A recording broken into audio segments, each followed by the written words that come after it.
ಬನ್ನಿ ಸ್ನೇಹಿತರೆ, ಜೈನ್ ಟೆಂಪಲ್, ಜೈನರ ದೇವಸ್ಥಾನವನ್ನು ನೋಡೋಣ.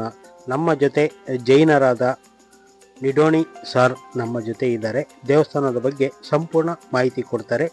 ಬನ್ನಿ ಹೇಗೆಲ್ಲ ಇದೆ ಅನ್ನೋದನ್ನು ನಾವು ನೋಡೋಣ. ನಾನೀಗ ದೇವಸ್ಥಾನದ ಒಳಗಡೆ ಪ್ರವೇಶ ಮಾಡ್ತಿದ್ದೇನೆ.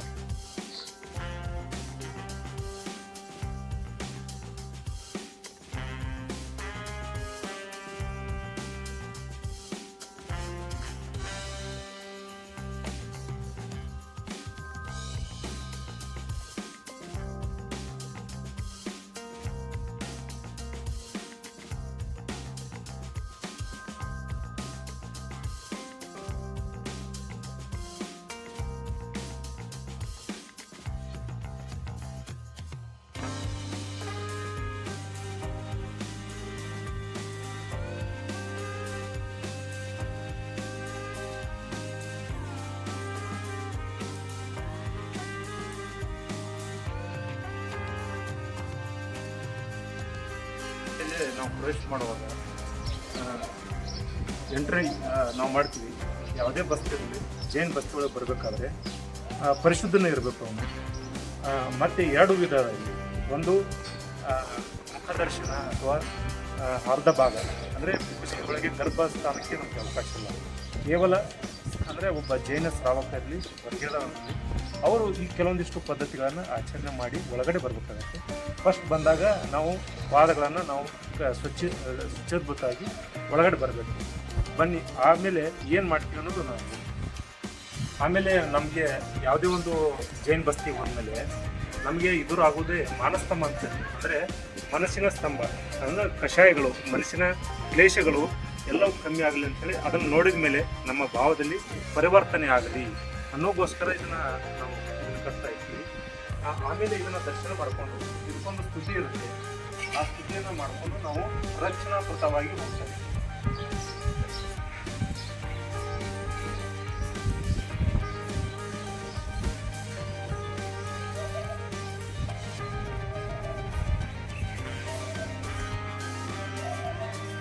ಪ್ರತಿ ದೇವಸ್ಥಾನಕ್ಕೆ ಹೋದ್ಮೇಲೆ ಅಥವಾ ಬಸದಿಗೆ ಹೋದ್ಮೇಲೆ ಜೈನ ಮುನಿಗಳಂತೇಳಿ ಇರ್ತಾರೆ. ಅವರಿಗಾಗಿ ವಿಶೇಷವಾದ ಒಂದು ಗುಂಪು ಅಂತ ಕರಿತೀವಿ. ಅಂದರೆ ಗುಹೆ ಅಥವಾ ಆಸರೆ, ಸಣ್ಣ ಕೊಠಡಿ ಅದು ಮಾಡಿದ್ದು ನಾವು ಇದು ಮಾಡ್ತೀವಿ. ಅವ್ರಿಗೆ ಬಂದದಕ್ಕೆ ಇರಲಿಕ್ಕೆ ರಾತ್ರಿ ಇರ್ಬೋದು, ಮಳೆಗಾಲ ಇರ್ಬೋದು, ಚಳಿಗಾಲ, ಬೇಸಿಗೆ, ಆ ವಾತಾವರಣ ತಕ್ಕಂಗೆ ಅದನ್ನು ನಾವು ನಿರ್ಮಾಣ ಮಾಡಿರ್ತಾರೆ ಪ್ರತಿ ಇದರಲ್ಲಿ. ಅದು ನಾವು ನಿರ್ಮಾಣ ಮಾಡ್ತೀವಿ. ಮುನಿ ಶ್ರೀ ಗುಂಪು ಅಂತೇಳಿ ದರ್ಶನಾಂತರ ಸ್ಪರ್ಧೆ ಸಲ್ಲಿಸಿ, ಅಂದರೆ ಮಳೆಗಾಲದಲ್ಲಿ ಅಥವಾ ಚಳಿಗಾಲದಲ್ಲಿ ಚಳಿ ಆಗಬಾರ್ದಂತೆ ನಾವು ರಕ್ಷಣೆ ಮಾಡ್ತೀವಿ. ಆಮೇಲೆ ಮುನಿಗಳಿದ್ದರೆ ಮುನಿಗಳ ದರ್ಶನ ಮಾಡಿ ನಾವು ಒಳಗಡೆ ಹೋಗ್ತೀವಿ. ಆಮೇಲೆ ಇಲ್ಲಿ ಬಂದ ಮೇಲೆ 3 ವಿಧವಾದ ನಾವು ಇಲ್ಲಿ ಜಲವನ್ನು ಇಡ್ತೀವಿ.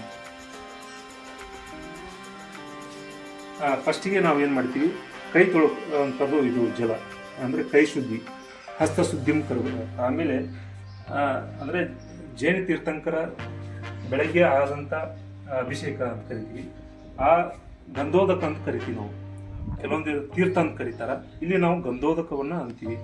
ಇದನ್ನು ನಾವು ಕೆಲವೊಂದು ಧರ್ಮದಲ್ಲಿ ಏನು ಮಾಡ್ತಾರೆ, ತೀರ್ಥಗಳನ್ನು ಕೊಟ್ಟಾಗ ಸ್ವೀಕಾರ ಮಾಡ್ತಾರೆ ಅಥವಾ ಸೇವಿಸ್ತಾರೆ. ಬಟ್ ನಾವು ಸೇವಿಸಲ್ಲ ಈ ಜೈನ ಧರ್ಮದಲ್ಲಿ. ಇದನ್ನು ನಾವು ಶಿರದ ಮೇಲೆ ಒಂದು ಹನಿ ಇಷ್ಟೋಲು ಕಣ್ಣಿಗೆ ನಾವು ಇಷ್ಟೇ ಮಾಡ್ಕೊಳ್ತೀವಿ. ಯಾಕಂದರೆ ಪವಿತ್ರವಾದದ್ದು ಯಾವುದೇ ಒಂದು ಮೂರ್ತಿ ಇರ್ಬೋದು ಅಥವಾ ದೇವರು ಇರ್ಬೋದು, ತೀರ್ಥಂಕರ ಇರ್ಬೋದು, ಆ ಅಭಿಷೇಕ ಮಾಡಿದಂಥ ಜಲ, ಅಭಿಷೇಕ ಮಾಡಿದಂಥದ್ದು, ಅದನ್ನು ನಾವು ಪವಿತ್ರ ಅಂತ ನಾವು ಭಾವಿಸ್ತೀವಿ. ಅದನ್ನು ನಾವು ಸ್ವೀಕಾರ ಮಾಡಲ್ಲ, ಯಾಕಂದರೆ ಅದು ಮಲಿನಗೊಳ್ಳುತ್ತೆ. ಅದಕ್ಕಾಗಿ ನಾವು ಇಲ್ಲಿ ವಿಶೇಷವಾಗಿ ಗಂಧೋದಕವನ್ನು ಶಿರದ ಮೇಲೆ ಇಟ್ಕೊಳ್ತೀವಿ ಹೊರತು ನಾವು ಸ್ವೀಕಾರ ಮಾಡಲ್ಲ. ಆಮೇಲೆ ಮತ್ತೆ ಕೈ ತೊಳೆದು ಶುಚಿರ್ಭೂತವಾಗಿ ನಾವು ಗಂಧೋದಕನ ಮುಟ್ಟಬೇಕು. ಇದು 3 ಭಾಗ. ಇನ್ನೊಂದು ಗಂಧವನ್ನು ಲೇಪನ ಮಾಡ್ಕೊಳ್ಳಿಕ್ಕೆ ಈ ಥರ ಗಂಧನ ನಾವು ಲೇಪನ ಮಾಡ್ತೀವಿ. 3 ಲೋಕದ ಒಂದು ಪ್ರತೀಕವಾಗಿ ಗಂಧವನ್ನು ಲೇಪನ ಮಾಡ್ತೀವಿ. ಬೇಡ ಅಂದ್ರೆ ನೈಸರ್ಗಿಕವಾಗಿ ಕೂಡ ಮಾಡ್ಬೋದು. ಆಮೇಲೆ ನಾವು 3 ಬಾರಿ ಪ್ರದಕ್ಷಿಣೆ ಹಾಕ್ತೀವಿ. ಅಂದರೆ 3 ಲೋಕದ ಒಡೆಯ, ಅಂದರೆ 3 ಲೋಕದ ಒಂದು ಚಿಹ್ನೆ ಪ್ರತೀಕವಾಗಿ. ಮತ್ತು 3 ಭಾವಗಳನ್ನು, ಅಂದರೆ ನಾವು ಕಳಿನ ಈ ಮಾನವ ಜನ್ಮ ಅಂತೇಳಿ ಇದು ಮಾಡಿದ್ವಿ. 3 ನಾವು ಕರಿತೀವಿ. ಅದಕ್ಕೆ 3 ಪ್ರದಕ್ಷಿಣೆ ಹಾಕ್ತೀವಿ. ಆಮೇಲೆ ಒಳಗಡೆ ನಾವು ಈಗ ಪ್ರವೇಶ ಮಾಡ್ತೀವಿ.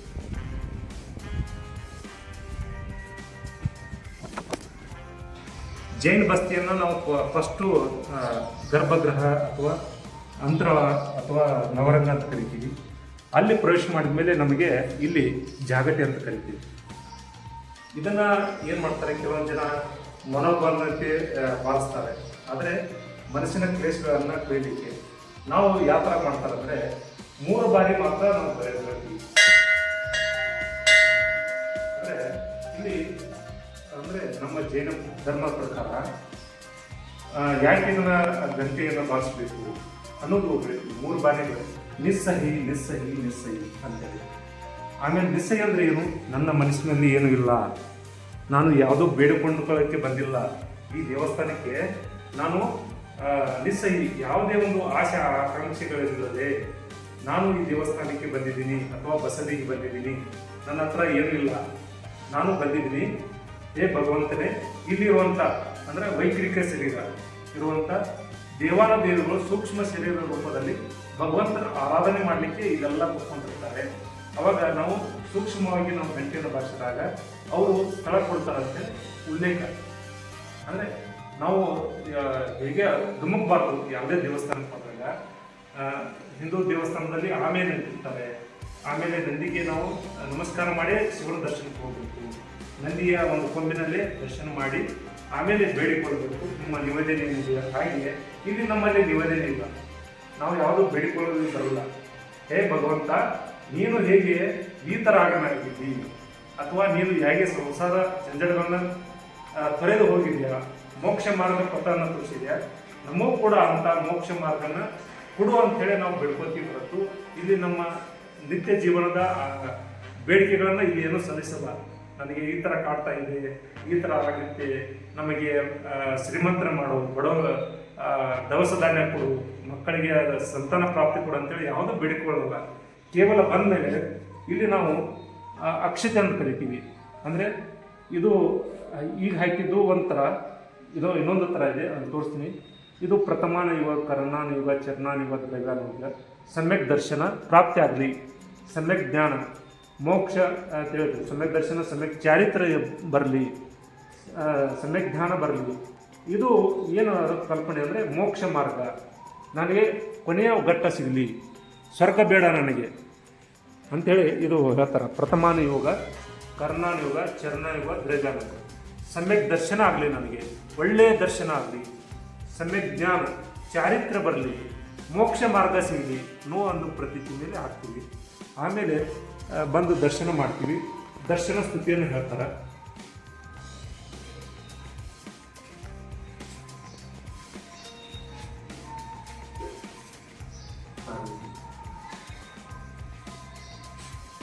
ಇದು ಪ್ರತಿಯೊಂದು ಗ್ರಾಮದಲ್ಲಿ ಜೈನರು ಎಲ್ಲಿ ವಾಸ ಇರ್ತಾರೆ, ಆಯಾ ಗ್ರಾಮಕ್ಕೆ ತಕ್ಕಂಗೆ ಆ ವಾಸ್ತು ಕರಿತೀವಿ. ಆ ಗ್ರಾಮದ ಒಂದು ವಾಸ್ತುವನ್ನು ತೆಗಿತಾರೆ. ಯಾರೋ ಪ್ರತಿಷ್ಠಾಚಾರ್ಯ ಅಂತ ಕರಿತೀವಿ. ಪ್ರತಿಷ್ಠಾಚಾರ್ಯರು ಬಂದು ಈ ಗ್ರಾಮಕ್ಕೆ ಯಾವ ದೇವರು ಸೂಕ್ತ ಅಂದರೆ 24 ತೀರ್ಥಂಕರಲ್ಲಿ ಆ ಜಾತಕದ ಒಂದು ಯಾವುದೋ ಜ್ಯೋತಿಷದ ಪ್ರಕಾರ ಇಲ್ಲಿ ನಮ್ಮ ಊರಿಗೆ ವಿಶೇಷವಾಗಿ 8ನೇ ತೀರ್ಥಂಕರ ಚಂದ್ರಪ್ರಭು ಅಂದರೆ ನಮ್ಮ ಊರಿಗೆ ಯಾವುದು ದೇವರು ಆದರೆ ಸೂಕ್ತ ಅಂತೇಳಿ ನೀವು ನೋಡ್ತೀರಿ. ಚಂದ್ರಪ್ರಭ ಈಗ ತೀರ್ಥಂಕರರ ಸ್ಥಾಪನೆ ಆಗಿದೆ.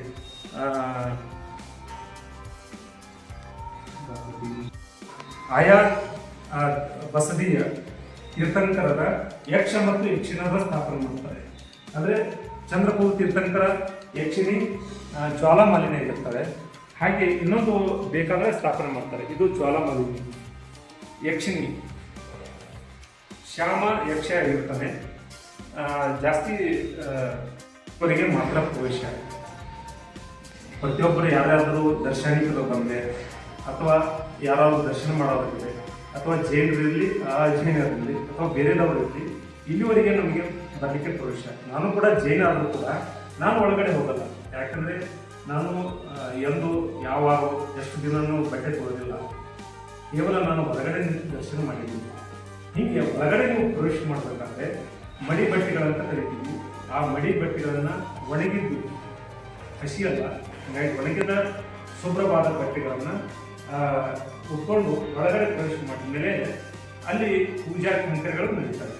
ಬೆಳಗಿನ ಹೊತ್ತು ಜಲಾಭಿಷೇಕ 8 ಗಂಟೆ ಮುಷ್ಕಿನ ಜಾವದಲ್ಲಿ ಅಂದರೆ ಬೆಳಕು ಹರಿಯುವ ಮುನ್ನ ಒಂದು ಜಲಾಭಿಷೇಕ ಆಗುತ್ತೆ. ಆಮೇಲೆ ನಂತರ 8 ಗಂಟೆ ಸುಮಾರಿಗೆ ಪಂಚಾಮೃತ ಅಭಿಷೇಕ ಅಂತ ಮಾಡ್ತಾರೆ. ಕೆಲವೊಂದು ಕಡೆ ಮಾಡಲ್ಲ, ಕೆಲವೊಂದು ಕಡೆ ಎಲ್ಲ ಈ ನಮ್ಮ ಉತ್ತರ ಕರ್ನಾಟಕದಲ್ಲಿ ಎಲ್ಲ ಪಂಚಾಮೃತ ಅಭಿಷೇಕ ಮಾಡ್ತಾರೆ. ಅಲ್ಲಿ ಹಲವಾರು ಮಾಡ್ತಾರೆ. ನೀವು ನೋಡ್ತೀರಿ ಏನೇನು ಇರಬೇಕು ದೇವಸ್ಥಾನ ಅಂತಂದರೆ ಪೀಠ ಸ್ಥಾಪನೆ ಆಗುತ್ತೆ, ಪೀಠದ ಮೇಲೆ ಪ್ರತಿಷ್ಠಾಪನೆ ಆಗುತ್ತೆ, ಕಮಲ ಪೀಠ ಅಂತ ನೋಡ್ತೀರಿ. ಆ ಕಮಲ ಪೀಠದ ಮೇಲೆ ತೀರ್ಥಂಕರ ಒಂದು ವಿರಾಜಮಾನ ಆಗುತ್ತಾರೆ, ಅಂದರೆ ಸ್ಥಾಪನೆ ಆಗತ್ತೆ. ಆ ತಿಥಿ ನಕ್ಷತ್ರ ಅದಕ್ಕೆಲ್ಲ ಸೂರ್ಯ ಮಂತ್ರಗಳ ಜೀವ ಕಳೆ ತುಂಬುವುದು. ಹಿಂಗೆ ಆದಮೇಲೆ ಆ ಹಿಂದ್ಗಡೆ ನೀವು ಕಾಣ್ತಾ ಇದ್ದಿಲ್ಲ, ಅದು ಭಾಮಂಡಲ. ಭಾಮಂಡಲ ಅಂದರೆ ಪ್ರಭಾವಳಿ ಅಂತ ಕರಿತೀರಿ ನೀವು. ಇದು ಭಾಮಂಡಲ ಅಂದರೆ ಏನು? 7 ಭವಗಳ ಪ್ರತೀಕವಾಗಿ, ಅಂದರೆ ತೀರ್ಥಂಕರಿಗೆ ಹಿಂದಿನ 7 ಭವಗಳು ಮತ್ತು ಈಗಿನ ಭವ ಎಷ್ಟಾಯಿತು? 4 ಭವ ಆಯಿತು. ಅಂದರೆ ಅದರ ಬಗ್ಗೆ ಅವರಿಗೆ ಗೊತ್ತಿರುತ್ತೆ. ಆಮೇಲೆ ಮತ್ತೆ ಮುಂದಿನ 3 ಭವಗಳು, 7 ಭವಗಳನ್ನು ತಿಳಿಯುವಂಥ ಶಕ್ತಿ ತೀರ್ಥಂಕರಿಗಿತ್ತು ಅಂತೇಳಿ ಆ ಪ್ರತೀಕವಾಗಿ ಆ ಹಿಂದುಗಡೆ ಭಾಮಂಡಲ. ಮೇಲ್ಗಡೆ ಮಾಡುವುದು 3 ಮುಕ್ಕೊಡೆ, 3 ಲೋಕದ ಪ್ರತೀಕವಾಗಿ ಛತ್ರ ಚಾಮರಗಳನ್ನು ನೋಡ್ತೀವಿ. ಎಡಬದಿಯಲ್ಲಿ ಛತ್ರಗಳನ್ನು ನೋಡ್ತೀವಿ, ಚಾಮರಗಳನ್ನು ನೋಡ್ತೀವಿ. ಹಾಗೆ ನೀವು ನೋಡ್ತಾ ಇದ್ರಲ್ಲ, ಇದು ತೋರಿಸ್ತೀನಿ. ಒಳಗಡೆ ಇರುವುದು ಪದ್ಮಾವತಿ. ಹಾಗೆ ಇಲ್ಲಿ ಇನ್ನೊಂದು ಏನಂದ್ರೆ ಶಾಸ್ತ್ರಕ್ಕೆ, ಅಂದರೆ ಜೈನ ಧರ್ಮದ್ದು ಜಿನವಾಣಿ ಅಂತ ಕರಿತೀವಿ. ಶಾಸ್ತ್ರಕ್ಕೆ ಜಾಸ್ತಿ ಮನ್ನಣೆ ಕೊಡ್ತೀವಿ ನಾವು. ಹೀಗಾಗಿ ಎತ್ತರ ಪೀಠದ ಮೇಲೆ ಕೂಡ ಶಾಸ್ತ್ರಗಳನ್ನು ಅಥವಾ ಗ್ರಂಥಗಳನ್ನು ನಾವು ಇಡುವಂಥದ್ದು ಇದು.